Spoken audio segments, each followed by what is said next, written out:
ನಮಸ್ತೆ, ಎಲ್ಲರೂ ಹೇಗಿದ್ದೀರಾ? ಹೋಪ್ ಎಲ್ಲರೂ ಚೆನ್ನಾಗಿದ್ದೀರಾ ಅಂತ ಭಾವಿಸ್ತಾ ಇವತ್ತಿನ ಸಂಚಿಕೆ ರಾಮಾಚಾರಿ ಸೀರಿಯಲ್ ಏನಾಗುತ್ತೆ ಅಂತ ನೋಡ್ಕೊಂಡು ಬರೋಣ ಬನ್ನಿ.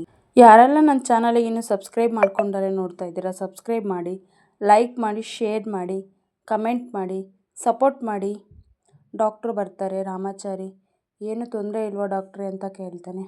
ಇಲ್ಲ, ಏನು ತೊಂದರೆ ಇಲ್ಲ, ಇಂಜೆಕ್ಷನ್ ಕೊಟ್ಟಿದ್ದೀನಿ, ಇವಾಗೆಲ್ಲ ಆರಾಮಾಗಿದ್ದಾರೆ ಅಂತ ಹೇಳ್ತಾರೆ. ಚಾರು ಬಂದು ಕೂತ್ಕೊಳ್ತಾಳೆ ಇದ್ರ ಮೇಲೆ, ಸೋಫಾ ಮೇಲೆ.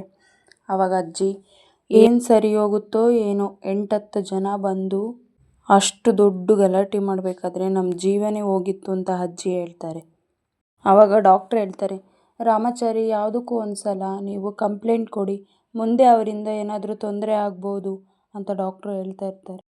ಇಂಥ ಸಮಯದಲ್ಲಿ ಇವ್ರನ್ನ ತುಂಬ ಕೇರ್ಫುಲ್ಲಿಯಾಗಿ ನೋಡ್ಕೋಬೇಕು ಅಂತ ಡಾಕ್ಟ್ರು ಹೇಳ್ತಾರೆ. ಏನಾದರೂ ಎಮರ್ಜೆನ್ಸಿ ಇದ್ದರೆ ಹಾಸ್ಪಿಟ್ಲಿಗೆ ಕರ್ಕೊಂಬನ್ನಿ, ನಾನಿನ್ನು ನೋಡ್ತೀನಿ ರಾಮಾಚಾರಿ ಅಂತ ರಾಮಾಚಾರಿಗೆ ಹೇಳ್ತಾರೆ ಡಾಕ್ಟ್ರು. ಸರಿ ಆಯಿತು ಮೇಡಮ್ ಅಂತ ರಾಮಾಚಾರಿ ಹೇಳ್ತಾನೆ. ಅಜ್ಜಿ, ದೇವರೇ, ಸದ್ಯಕ್ಕೆ ಚಾರುಗೆ ಮಗುಗೆ ಏನೂ ತೊಂದರೆ ಆಗದಿರೋ ರೀತಿ ನೋಡ್ಕೊಂಡಲ್ಲಪ್ಪ, ಅಷ್ಟೇ ಸಾಕು ಅಂತ ಅಜ್ಜಿ ಹೇಳ್ತಾರೆ. ಚಾರು ಅವರೇ, ನಿಮಗೇನೂ ಆಗಿಲ್ಲ ತಾನೆ, ಆರಾಮಾಗಿದ್ದೀರಾ ತಾನೆ ಅಂತ ರಾಮಾಚಾರಿ ಚಾರು ಪಕ್ಕ ಕೂತ್ಕೊಂಡು ಹೇಳ್ತಾ ಇರ್ತಾನೆ. ಅವಾಗೆಲ್ಲ ಗಾಬರಿಯಿಂದ ನೋಡ್ತಾ ಇರ್ತಾರೆ. ಈ ಕಡೆ ಮಾನ್ವಿತನ ಮನೇಲಿ ಮಾನ್ವಿತ ಎಲ್ಲ ಕೂತಿರ್ತಾರೆ.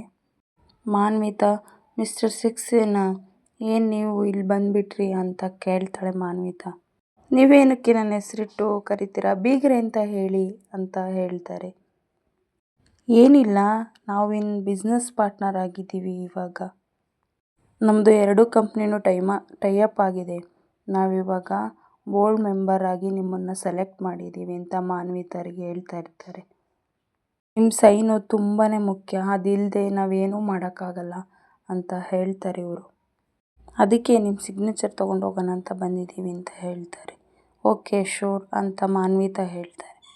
ಸಕ್ಸೇನಾ ಅವರು ಇವರಿಗೆ ಹೇಳ್ತಾರೆ, ವರುಣ್ ಕೊಡಿ ಅಂತ. ಅವಾಗ ಮಾನ್ವಿತ ನೋಡ್ತಾ ಕೂತಿರ್ತಾಳೆ.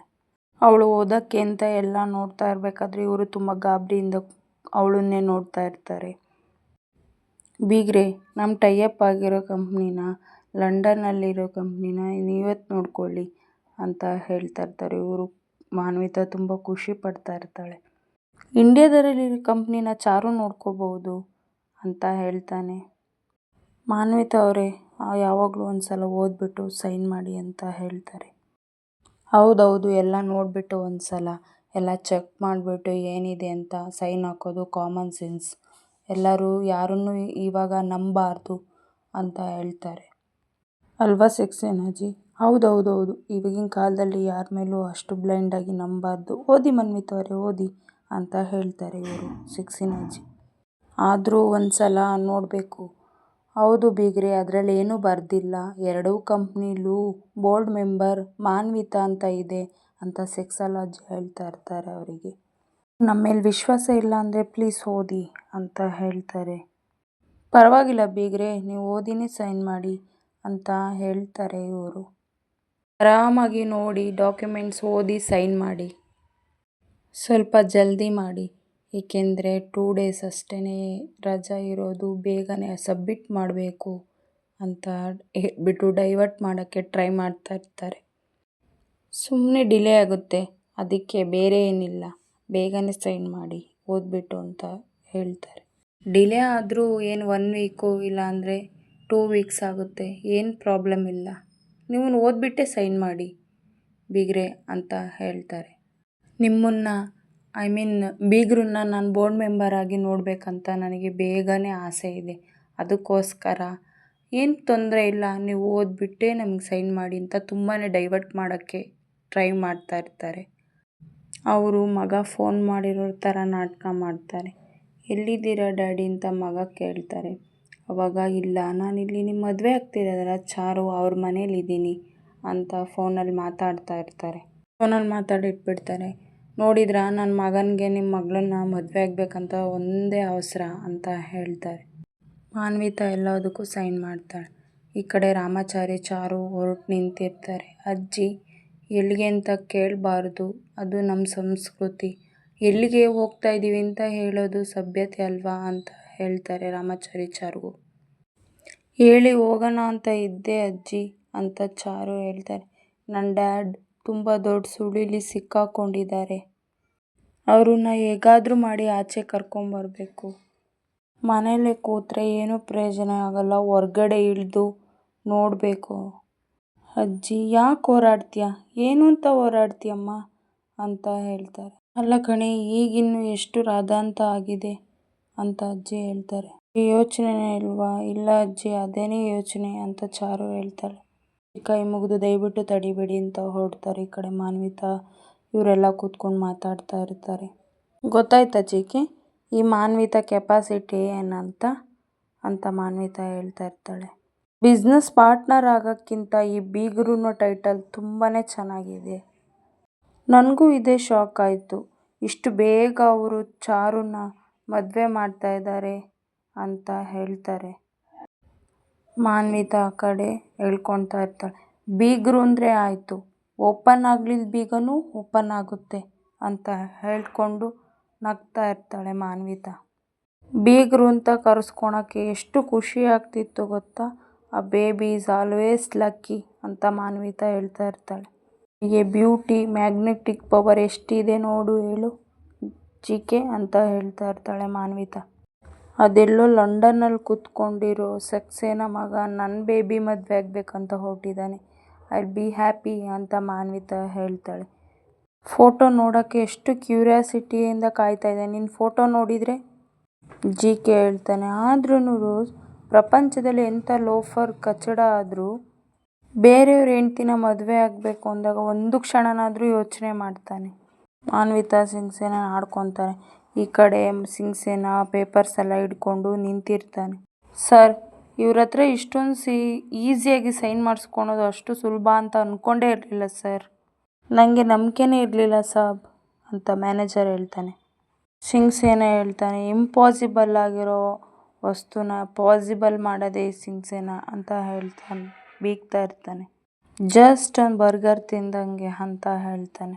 ಸಾಬ್, ಅಲ್ಲಿದ್ರಲ್ಲ ಅವರಿಬ್ಬರು ಓದ್ ನೋಡಿ ಅಂತ ಹೇಳ್ಬೇಕಾದ್ರೆ ನಂಗೆ ತುಂಬಾ ಭಯ ಆಯಿತು ಸರ್. ನಾನು ಅದಕ್ಕೆ ಎಲ್ಲ ಪ್ರೀ ಪ್ಲ್ಯಾನ್ ಮಾಡಿ ನಾನು ಎಲ್ಲ ರೆಡಿಯಾಗಿ ಬಂದಿದ್ದು. ಜಸ್ಟ್ ನನ್ನ ಮಗ ಫೋನ್ ಮಾಡೋ ಥರ ನಾಟಕ ಮಾಡಿದ್ದು. ಬಸಿರಿಯೋದಕ್ಕೆ ಕಷ್ಟಪಡ್ತಾ ಇದ್ದಾರೆ ಅಂತ ಈ ಕಡೆ ಯೋಚನೆ ಮಾಡ್ಕೊಂಡು ನಿಂತಿದ್ದಾನೆ. ಅವರಾಗೆ ಅವ್ರು ಮಾತಾಡೋಕೆ ಹೋದ್ರು, ಅವ್ರು ಸಹಿಸಲ್ಲ ಅಂತ ಮುರಾರಿ ಅವರು ಎದುರುಗಡೆ ಇರೋರು ನರರೂಪದ ರಾಕ್ಷಸರು, ಅವ್ರನ್ನ ಸಾಯಿಸೇ ಬಿಡಬೇಕು ಅಂತ ಮಚ್ಚು ತಗೊಂಡು ಹೋಗ್ತಾ ಇರ್ತಾನೆ. ಹೌದಜ್ಜಿ, ಪೂಜೆ ಮಾಡೋಕೆ ಹೋಗ್ತಾ ಇದ್ದೀನಿ ಅಂತ ಮುರಾರಿ ಹೇಳ್ತಾನೆ. ನಿಮ್ಮ ಆಶೀರ್ವಾದ ತುಂಬಾ ಮುಖ್ಯ ಅಜ್ಜಿ, ಆಶೀರ್ವಾದ ಮಾಡಿ ಅಂತ ಮುರಾರಿ ಆಶೀರ್ವಾದ ತಗೊತಾನೆ. ಅಜ್ಜಿ ಮುರಾರಿಗೆ ಆಶೀರ್ವಾದ ಮಾಡ್ತಾ ಇರ್ತಾಳೆ. ಏನು ಮುರಾರಿ, ನೀನು ರಾಮಾಚಾರಿ ಒಟ್ಟಿಗೆ ಪೂಜೆ ಮಾಡೋಕೆ ಹೋಗ್ತೀಯ? ಪೂಜೆ ಅಲ್ಲ ಅಜ್ಜಿ, ಮಾನ್ವಿತನ ಸಾಯ್ಸೋಕೆ ಹೊರಟಿದ್ದೀನಿ ಅಂತ ಮುರಾರಿ ಹೇಳ್ತಾರೆ. ಅಜ್ಜಿ ಗಾಬರಿಯಿಂದ ನೋಡ್ಕೊಂಡು ನಿಂತಿರ್ತಾರೆ. ಹೌದು ಅಜ್ಜಿ, ಸಮಸ್ಯೆ ಸಾಯಬೇಕು ಅಂದರೆ ಆ ಸಮಸ್ಯೆ ಕಾರಣ ಆಗಿರೋರು ಸಾಯಬೇಕು ಅಜ್ಜಿ ಅಂತ ಮುರಾರಿ ಹೇಳ್ತಾನೆ. ಆ ಮಾನ್ವಿತಾ ಮತ್ತು ಆ ಸತ್ಯನ ಇವಾಗಲೇ ಸಾಯಿಸ್ಬಿಡ್ತೀನಿ ಅಂತ ಹೇಳ್ಬಿಟ್ಟು ಹೊರಡ್ತಾನೆ ಮುರಾರಿ. ದೇವ್ರ ಆಶೀರ್ವಾದ ಇದ್ದೇ ಇರುತ್ತೆ ಅಂತ ಮುರಾರಿ ಹೇಳ್ತಾನೆ. ಅಜ್ಜಿ ಮುರಾರಿ ಅಂತ ತುಂಬಾ ಕೂಗ್ತಾರೆ. ಅವನು ಕೇಳಿಸ್ಕೊಂಡಲೇ ಹೊರಡ್ತಾನೆ. ಈ ಕಡೆ ಸಿಂಗ್ ಎಲ್ಲ ಕಾರಲ್ಲಿ ಹೊರಟಿರ್ತಾರೆ. ಸಾಬ್, ಎಲ್ಲ ಅಂದ್ಕೊಂಡಂಗೆ ಆಗ್ತಿದೆಯಲ್ಲ ಸಾಬ್ ಅಂತ ಹೇಳ್ತಾರೆ ಮ್ಯಾನೇಜರ್. ಹೌದು, ಇದೇ ನನ್ನ ಡ್ರೀಮ್. ಈ ಕಡೆ ರಾಮಾಚಾರಿನೂ ಚಾರುನೂ ಸಿಂಗ್ಸಂದ ಕಾರಿಗೆ ಅಡ್ಡವಾಗಿ ನಿಂತಿರ್ತಾರೆ. ಆ ಕಡೆ ಇವರವನು, ಯಾಕೆ ಗಾಡಿ ಸ್ಲೋ ಆಯಿತು ಸರ್? ಯಾರೋ ಅಡ್ಡ ನಿಂತಿದ್ದಾರೆ ಸರ್, ಅದಕ್ಕೆ ಸ್ಲೋ ಆಯಿತು. ಯಾರು? ಜಯಶಂಕರ್ ಮಗ ಮತ್ತು ಅಳಿಯ ಅಡ್ಡ ನಿಂತಿದ್ದಾರೆ. ಅವರಿಗೆ ಜೀವದ ಮೇಲೆ ಭಯ ಇಲ್ವಲ್ಲ, ಅದಕ್ಕೆ ನಿಂತಿದ್ದಾರೆ.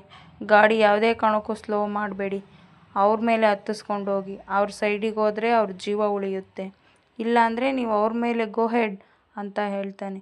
ಅದಕ್ಕೆ ಡ್ರೈವರಿಗೆ ಹೇಳ್ತಾರೆ, ನಡಿ ಫಾಸ್ಟಾಗಿ ನಡಿ ಅಂತ ಹೇಳ್ತಾರೆ. ಅವನು ಆದರೂ ಫಾಸ್ಟಾಗಿ ಹೋಗ್ಬಿಟ್ಟು ಸೈಡಿಗೆ ತೊಗೊಂಡೋಗಿ ಕಾರ್ ನಿಲ್ಲಿಸ್ಬಿಟ್ಟು ಹೊರಗಡೆ ಬಂದು ನಿಲ್ತಾನೆ ಮ್ಯಾನೇಜರ್. ಕಾರ್ ಬರ್ತಾಯಿದ್ರು, ರಸ್ತೆ ಬದಿಲಿ ನಿಂತಿದ್ದೀರಲ್ಲ, ಕಣ್ಣು ಕಾಣಲ್ಲ ನಿಮಗೆ ಅಂತ ಮ್ಯಾನೇಜರ್ ಬೈತಾರೆ. ಕಾರಿಂದ ಇಳಿಯೋಕ್ಕೆ ಹೇಳಿ ಅವ್ರನ್ನ ಅಂತ ಹೇಳ್ತಾರೆ. ಸಿಂಗ್ಸೇನ ಇಳಿದು ಬರ್ತಾರೆ. ಚಾರು ಅಷ್ಟೊಂದು ಶ್ರೀಮಂತರ ಮನೆಗೆ ಅಷ್ಟೊಂದು ಲಜ್ಜುರಿ ಕಾರು, ಅಷ್ಟೊಂದು ಲಜ್ಜುರಿ ಬೈಕು, ಅಷ್ಟೊಂದು ಲಜ್ಜುರಿ ಇರಬೇಕಾದ್ರೆ ಆಫ್ಟರ್ ಆಲ್ ಒಬ್ಬ ಮಿಡಲ್ ಕ್ಲಾಸ್ ಫ್ಯಾಮಿಲಿನ ಮದುವೆ ಆಗಿದೆಯಾ ಅಂತ ಸಿಂಗ್ಸೇನ ಆಡ್ಕೊತಾ ಇರ್ತಾನೆ ಚಾರುನ. ಟ್ರೈನ್ ಟಿಕೆಟ್ ತೊಗೊಳಕ್ಕಾಗ್ದಲೆ ಇಷ್ಟು ದೊಡ್ಡ ಕಾರು, ಇಷ್ಟು ಬಂಗ್ಲೆ ಬೇಕಾ ಮನೆಯಾಳ ಕೆಲಸ ಮಾಡೋಕ್ಕೆ ಅಂತ ಚಾರು ಬೈತಾ ಇರ್ತಾಳೆ. ಈ ಮಿಕ್ಕಿದ್ನೆಲ್ಲ ಬಿಟ್ಟು ಮಾತಾಡೋಣ ಅಂತ ರಾಮಾಚಾರಿ ಅವನಿಗೆ ಸಿಂಗ್ಸೇನಾಗ ಹೇಳ್ತಾನೆ. ಹಲೋ ಅಂತ ಸಿಂಗ್ಸೇನ ಹೇಳ್ತಾನೆ. ಈ ರೋಡ್ ಮಧ್ಯೆ ನಿಮ್ಮ ಮಾತು ಕೇಳೋಕ್ಕೆ ನಾನು ರೆಡಿ ಇಲ್ಲ ಅಂತ ಸಿಂಗ್ಸೇನ ರಾಮಾಚಾರಿಗೆ ಹೇಳ್ತಾನೆ.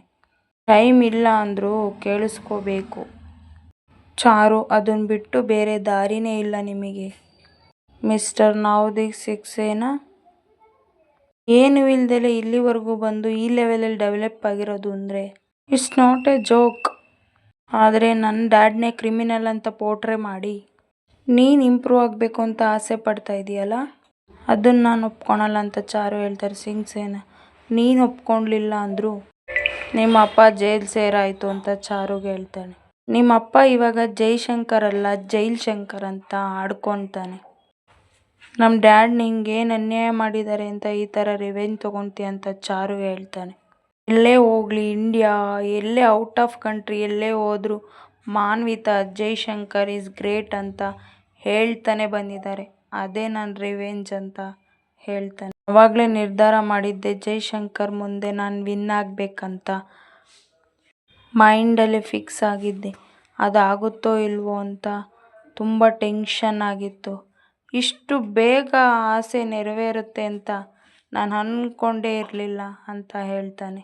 ಲಡ್ಡು ಹಾಗೆ ಬಾಯಿಗೆ ಬಿದ್ದಿದೆ ಅಂತ ನಿಮ್ಮಮ್ಮನೇ ನಂಗೆ ಈಸಿ ಮಾಡಿಕೊಟ್ರು ಅಂತ ಹೇಳ್ತಾನೆ. ನನಗೊಂದು ವಿಷಯ ಅರ್ಥ ಆಗ್ತಾ ಇಲ್ಲ, ನಿಮ್ಮಪ್ಪ ಎಷ್ಟು ಬ್ರಿಲಿಯಂಟು, ಎಷ್ಟು ಬುದ್ಧಿವಂತ, ನಿಮ್ಮಮ್ಮ ಯಾಕೆ ಅಂತ ಚಾರುಗೆ ಕಿಂಡಲ್ ಮಾಡಿ ಹೇಳ್ತಾನೆ. ಅವ್ರು ನನ್ನ ಮೇಲೆ ತುಂಬಾ ವಿಶ್ವಾಸ ಇಟ್ಟಿದ್ದಾರೆ. ಆ ವಿಶ್ವಾಸನೇ ಮುಂದೆ ಅವರಿಗೆ ಪ್ರಾಬ್ಲಮ್ ಆಗುತ್ತೆ ಅಂತ ಅವ್ರಿಗೆ ಗೊತ್ತೇ ಇಲ್ಲ. ನನ್ನ ಲಕ್ ಅಂತ ಹೇಳ್ತಾನೆ. ಅದು ನಿನ್ನ ಲಕ್ಕಲ್ಲ, ನಿನ್ನ ಬ್ಯಾಡ್ ಲಕ್ಕು ಅಂತ ಚಾರು ಹೇಳ್ತಾಳೆ. ಲಕ್ಕಾ ಬ್ಯಾಡ್ ಲಕ್ಕಾ ನಾನು ಡಿಸೈಡ್ ಮಾಡೋದು ಅಂತ ಇವನು ಹೇಳ್ತಾನೆ. ಇಬ್ಬರು ನನ್ನ ದಾರಿಗೆ ಅಡ್ಡ ಬರಬೇಡಿ, ನಾವು ಅದನ್ನೇ ಹೇಳ್ತಾ ಇರೋದು ಅಂತ ಚಾರು ಹೇಳ್ತಾನೆ. ಈ ಕಡೆ ಮುರಾರಿ ಮಾನ್ವಿತನ ಮನೆಗೆ ಹೋಗಿ ಮಾನ್ವಿತನ್ನೇ ನೋಡ್ತಾ ಇರ್ತಾನೆ. ಮಾನ್ವಿತಾ ಫೋನಲ್ಲಿ ಏನೋ ಮಾಡ್ತಾ ಇರ್ತಾನೆ. ಮುರಾರಿ ಮಾನ್ವಿತನ ಹತ್ರನೇ ಹೋಗ್ತಾ ಇರಬೇಕಾದ್ರೆ ಮಾನ್ವಿತಾ ಅವಳ ಪಾಡಿಗೆ ಅವಳು ಮೊಬೈಲ್ ನೋಡ್ಕೊತಾನೆ. ಇವತ್ತಿನ ಮುರಾರಿ